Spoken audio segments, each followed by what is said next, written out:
Bonjour tout le monde et bienvenue à notre rencontre, à notre café en compagnie aujourd'hui d'Alexandre Vézina, entrepreneur conseil. Bonjour Alexandre. Bon matin, José. Bon café aussi. Oui, merci de participer au concept. Tout d'abord, moi, j'ai eu la chance de te découvrir grâce à la radio, dans le temps que j'animais avec JC Ouellet dans le retour de choix. Là, je suis avec une autre équipe maintenant. Puis, je vais le dire tout de suite, moi, j'ai un intérêt évidemment personnel parce que j'entends ma 5e année, là, entre guillemets, comme entrepreneur. C'est tout nouveau dans ma vie. Toi, tu es passionné d'entrepreneuriat dans le monde des affaires. Tu as écrit et publié 8 livres. Moi, je te lis même sur Amazon, en acheter 2. C'est vraiment intéressant. C'est devenir un meilleur entrepreneur, réussir comme entrepreneur. Tout d'abord, là, toi, le monde des affaires, c'est arrivé comment dans ta vie? Tu as plongé là-dedans? Comment? T'avais-tu une inspiration dans ton entourage, dans ta famille? Qu'est-ce qui t'emmenait là? Écoute, dans ma famille, moi, mes parents, c'était 2 professeurs du primaire. Ça explique peut-être pourquoi j'écris finalement des livres à cette heure. Pas de Mais faute. exactement, mais de modèles d'entrepreneurs dans mon entourage, dans ma famille, il n'y en avait pas. Puis c'est lors d'un emploi finalement étudiant, je travaillais dans une épicerie, puis le gérant m'appréciait beaucoup. Fait que j'ai beaucoup appris au niveau de la gestion avec lui. Puis l'intérêt s'est développé comme ça. Puis là, mon cursus scolaire s'est entamé plus pour la gestion. Mais ce que je voulais faire à la base, c'est comme être un directeur général partagé de petites entreprises, pour plusieurs OK. petites entreprises. Fait que de fil en aiguille, mon parcours s'est développé finalement en Mais déjà, entrepreneuriat. très jeune, tu voulais te diversifier, là. Déjà, tu voulais travailler dans plusieurs types d'entreprises. Tu avais comme ça en Exactement. toi, là. Oui, parce que je ne voulais pas, moi, être attaché avec une grosse entreprise qui était un numéro qui grimpe les échelons. Je voulais avoir vraiment un impact sur les petites entreprises, qui se trouvent être tout le tissu économique, finalement, de la majorité des pays, encore plus au Québec. Il y a beaucoup, beaucoup, beaucoup d'entreprises qui ont moins de 10 employés. Oui. C'est à peu près, de mémoire, 75 des entreprises qui ont moins de 5 employés. Donc, c'est la grande majorité du tissu économique du Québec. Puis, des fois, c'est juste des petits trucs, des petites astuces qu'on doit donner à ces gens-là pour avoir un impact marqué. Puis, c'est ce qui me motive. Moi, c'est vraiment d'aider les entrepreneurs à améliorer leur situation. Des fois, c'est juste une petite chose, un truc, une astuce qui peut faire toute la différence Oui. finalement au niveau de la gestion. Oui. Et là, j'en profite parce que je veux saluer, il y a des gens qui sont en train d'arriver. Merci d'être là, merci d'être connecté, merci de participer à ce beau moment. En tout cas, moi, je suis contente parce que personnellement, j'aime ça, vous offrir des invités chaque matin pour commencer la journée. Donc, il y en a plusieurs qui sont déjà là, comme Joanne, Carole, Nathalie, Bribri, Guylaine, Michel, Louise, Daniel, Stéphanie. Je ne peux pas toutes vous nommer, mais vous êtes salués. Ce que j'aimerais savoir, par contre, est-ce que vous avez une business? Est-ce que vous-même, parce que des fois, moi, je connais des gens de différentes façons. Ça peut être à travers le keto, à travers la radio, etc., mais je ne connais pas toutes vos vies personnelles. Donc, est-ce que vous êtes en affaires vous-même? J'aimerais ça que vous me l'indiquiez. Puis, on va aller tout de suite au but parce que moi, ce que j'ai beaucoup aimé, c'est que tu n'es pas gêné, tu n'es pas barré.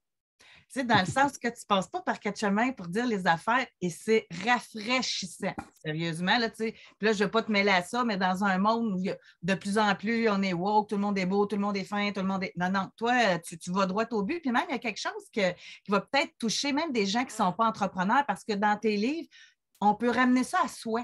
Et même pour ceux qui me suivent avec le keto, là, on peut ramener ça à notre parcours, à notre cheminement de perte de poids, etc. Il faut se faire un plan. En tout cas, bref, tu as dit que la pandémie a rendu le monde lâche. Tout à fait. Même au niveau des Tout à fait. entrepreneurs. Tu sais, Bien, c'est. au niveau des entrepreneurs, mais pas juste les entrepreneurs, la majorité des gens sont plus confortables, ont plus de difficultés à sortir. C'est plus facile de passer notre commande sur Amazon qu'aller finalement dans le commerce du coin. C'est normal, je suis un grand consommateur aussi d'Amazon, mais on est comme pris dans nos pantoufles, dans notre zone de confort. Tu sais, sortir au restaurant. Il y en a beaucoup qui finalement continuent à faire livrer ou ils ne sortent plus. Donc, il faut commencer, il faut revivre finalement. C'est pour ça que je dis, ça nous a rendu lâches. Nos comportements ont changé, mais ce n'est pas nécessairement pour le mieux. Fait que c'est ça qu'il faut faire comme une espèce d'introspection pour dire, moi-même, là, y a-t-il des choses que je ne suis pas trop fier de moi, de ma façon de me comporter actuellement? C'est vrai en business, mais c'est vrai aussi dans notre vie personnelle.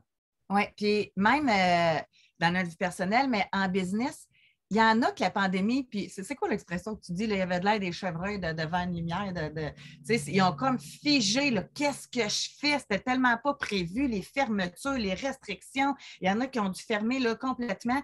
Est-ce que, dans l'adversité, c'est là qu'on peut vraiment voir quelqu'un qui a la fibre d'entrepreneur? Moi, souvent, ce que je dis, c'est que c'est dans l'adversité qu'on voit le vrai visage des gens, qu'on voit les vrais leaders aussi. Donc, ceux qui veulent prendre en charge puis affronter cette adversité-là.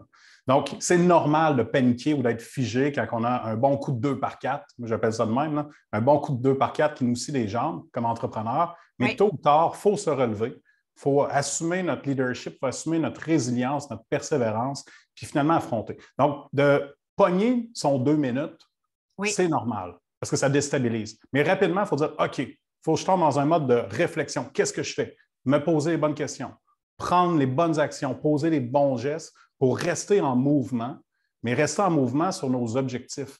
Donc, c'est nécessaire, même s'il y a des changements. Donc, les changements nous forcent à nous adapter. L'adaptation, c'est à court terme, mais tôt ou tard, il faut vraiment prendre action pour vraiment revenir à la base, revenir avec notre plan de match au niveau du développement de notre entreprise. Puis, moi, j'étais portée beaucoup à idéaliser. Les entrepreneurs, puis quand tu leur parles, là, ils ont tout l'air à faire de l'argent, ils ont beaucoup d'employés, ils ont des gros titres. Puis là, entre lisant, entre autres, c'est là, c'est des humains, on va le dire comme ça. C'est des humains comme les autres. Puis il y en a qui mentent. Il y a des entrepreneurs qui se gonflent des titres, qui se gonflent le nombre d'employés. Fait que finalement, faut être critique. C'est ça que tu nous dis un peu. Quand on regarde là, des entrepreneurs, y a-tu vraiment tant d'employés ou il fait affaire avec des fournisseurs, avec des travailleurs autonomes, avec des... Ça remet en perspective un petit peu, je trouve, les gens. Tout à fait. Puis on a tendance, tout le monde, à prendre possession des fois des choses, à s'approprier. Oui.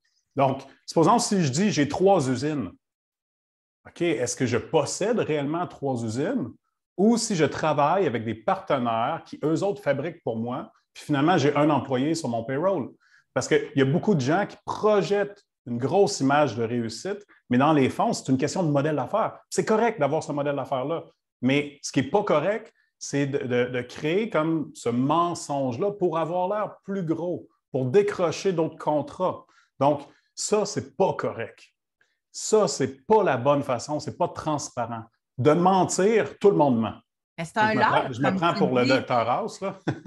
Mais tout le monde ment à un moment ou à un autre pour essayer de s'avantager, etc. Mais l'idée, c'est comme entrepreneur, rester le plus transparent. Ensuite, de ne pas faker, de ne pas faire semblant de. Donc, faire semblant, on force, ça paraît tôt ou tard, puis on est démasqué. Puis à ce moment-là, ben, c'est là que ça chute. On se rappelle de Giovanni Apollo. Hein? Bon, mais ça, c'est un cas. Mais il y a plein d'entrepreneurs que souvent on idéalise qui agissent de la sorte un peu, puis tôt ou tard, c'est découvert. Fait que ça dépend comment que le storytelling est fait aussi, mais soyons critiques. Gardons notre œil pour bien juger finalement, puis prendre un pas de recul pour dire, OK, c'est-tu du vrai ou c'est du fake finalement au global? Oui. Puis j'aimerais en profiter aussi, parce que je vois des gens qui sont en train de commenter. On a l'impression aussi au Québec que quelqu'un qui a une entreprise, ça peut être glamour, on les voit sur les réseaux sociaux, on les voit dans des galas, on les voit au Dragon. Mais j'aimerais ça sous cette vidéo-là, parmi les gens qui sont là, qu'est-ce que vous êtes? Pluguez-vous. Servez-vous de ma page, là. Pluguez-vous. Quel genre d'entreprise vous avez? Des fois, il y a des entreprises qu'on ne soupçonne pas. C'est des petites entreprises puis qui sont là, de génération en génération, puis qui toutes silencieuses, ne déplacent pas d'air, mais qui font leurs affaires. C'est vrai que c'est comme, on voit beaucoup la lumière, ceux qui sont là, mais il y en a plein qui sont en entreprise puis qui fonctionnent bien. Puis ça, c'est une autre affaire que j'ai découvert, c'est qu'on a toute l'impression qu'ils sont tous riches, qu'ils font tout de l'argent, mais c'est une autre réalité. Puis à quel point les entrepreneurs doivent partager ça avec leurs employés, leur situation? Quand on a des défis financiers, il ne faut pas le partager avec nos employés. OK? Il ne faut pas le partager nécessairement avec les gens de notre entourage. Il faut trouver les bonnes personnes. Ce n'est pas pour rien qu'il existe du mentorat d'affaires aussi, hein? Donc, d'avoir un mentor qui nous permet finalement, sans jugement, d'échanger, discuter avec nous pour aller plus loin, pour explorer des pistes, des alternatives. On se rappelle notamment du cas de Caroline Néron, hein? Oui. Qui était beaucoup dans une difficulté là, assez relevée, tant mieux. Oui. Mais tu sais, il y a beaucoup d'entreprises qui sont comme ça. Sur le front ou sur les médias sociaux, il y a une belle image, oui. mais la réalité est tout autre. Parce que, je ne veux pas donner de nom, là, mais il y a plein d'entreprises comme ça. Puis on a tendance à, tu l'as mentionné, José, à glamoriser un peu certaines vedettes. Puis être un entrepreneur, on ne se le cachera pas, c'est dur. C'est des montagnes russes. Puis des fois, dans la même journée, on peut se considérer comme le maître de l'univers parce qu'on a fait vraiment un beau coup. Puis finalement, le pire des idiots parce qu'il y a quelque chose qu'on a passé à côté ou qu'on a agi de façon amateur. Donc, puis c'est normal. Fait qu'il faut rester, il faut faire attention, puis il faut avoir une bonne estime de soi, mais sans faire semblant. Moi, ça a toujours été ça. C'est une question de transparence. Si on vit des défis, c'est normal. On en vit tous comme entrepreneurs. Mais il faut prendre le pas de recul, trouver les bons conseillers, les bonnes personnes à qui on peut en discuter.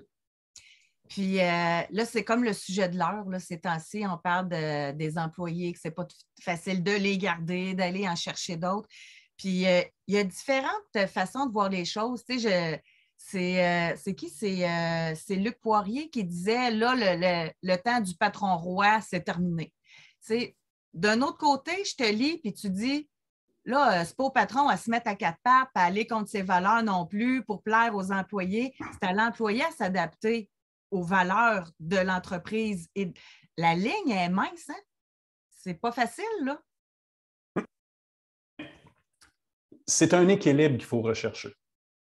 Là, si on prend juste le point de la pénurie de la main-d'œuvre, la rareté de main-d'œuvre, on est juste au début, hein? Parce que selon les statistiques, là, je ne veux pas être l'oiseau de malheur, là, mais selon les courbes statistiques, ça va être 2030 que ça va être le maximum de la problématique. Donc, ça veut dire que ça va s'aggraver jusqu'en 2030. Puis en 2030, c'est un plateau. Fait que là, ça va commencer à s'améliorer. Donc, il ne faut pas attendre jusque-là. Il faut effectuer des changements profonds dans nos modèles d'affaires, dans notre façon de faire des affaires, avec qui qu'on travaille, quels produits on met de l'avant. Il y a beaucoup de ménage à faire. Et au niveau des employés, souvent, nous autres, avec la clinique d'accompagnement, avec les entrepreneurs, souvent, ce qu'on fait, c'est on revient à la base avec eux autres, on fait une mise à jour de la mission, vision puis des valeurs de l'entreprise, mais on intègre dans cette philosophie-là, dans cette démarche de réflexion-là, l'ensemble des employés aussi. Donc, pour que les employés peuvent s'engager, s'approprier encore plus. Donc, de créer un niveau d'engagement, mais un niveau de mobilisation supplémentaire. Donc, le patron roi à proscrire, l'employé roi à proscrire, il faut trouver l'entre-deux. Puis il y a des employés qui vont fitter, hein? Oui. Ça va être carrément le bon type d'employé pour notre modèle d'affaires, pour notre entreprise, avec les bons comportements, les bonnes attitudes. Puis il y a d'autres gens qui vont être en dehors de ça. Ceux qui sont en dehors, c'est normal de les éliminer, qu'ils ne fassent pas partie de cette entreprise-là. Mais le problème, Alexandre, ça, je l'ai entendu, là, ça, c'est à la radio, là, avec des invités qu'on a eus.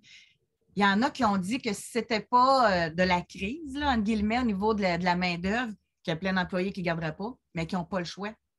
Fait que ça ne doit pas être évident de travailler avec des employés que normalement tu ne garderais pas dans ton entreprise, puis là, ils viennent te voir et veulent une augmentation de salaire. Hein, ça ne doit pas être facile. Mais c'est pour ça que je dis que ça prend des changements profonds au niveau des modèles d'affaires, des façons de faire de la business. Il y a beaucoup de ménage. Puis présentement, il y a beaucoup d'entreprises qui devront gérer une décroissance. Puis pour un entrepreneur, c'est comme un échec. Gérer une décroissance versus une croissance. Les entrepreneurs, souvent, veulent développer, veulent croître, tandis que là, il y en a plusieurs qu'il faut qu'ils gèrent une décroissance pour mieux se positionner dans leur marché, faire du ménage pour pouvoir se redéployer autrement.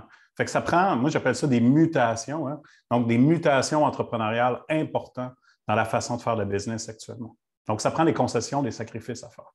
Ça va trop vite. c'est déjà terminé notre 15 minutes. Merci beaucoup pour le café, Alexandre. Donc, s'il y a des gens qui veulent avancer, qui veulent se questionner, qui veulent te rencontrer à la clinique d'accompagnement, justement, bien, sur ton site Internet, Alexandre Vézina, tout est là. Donc, les livres également, super intéressants. Vous allez en librairie. Il y en a un, si vous voulez entendre parler des histoires rocambolesques là, de certains hommes et femmes d'affaires du Québec. C'est marqué au fer rouge. C'est super intéressant, comme quoi être entrepreneur, ce n'est pas un long fleuve tranquille.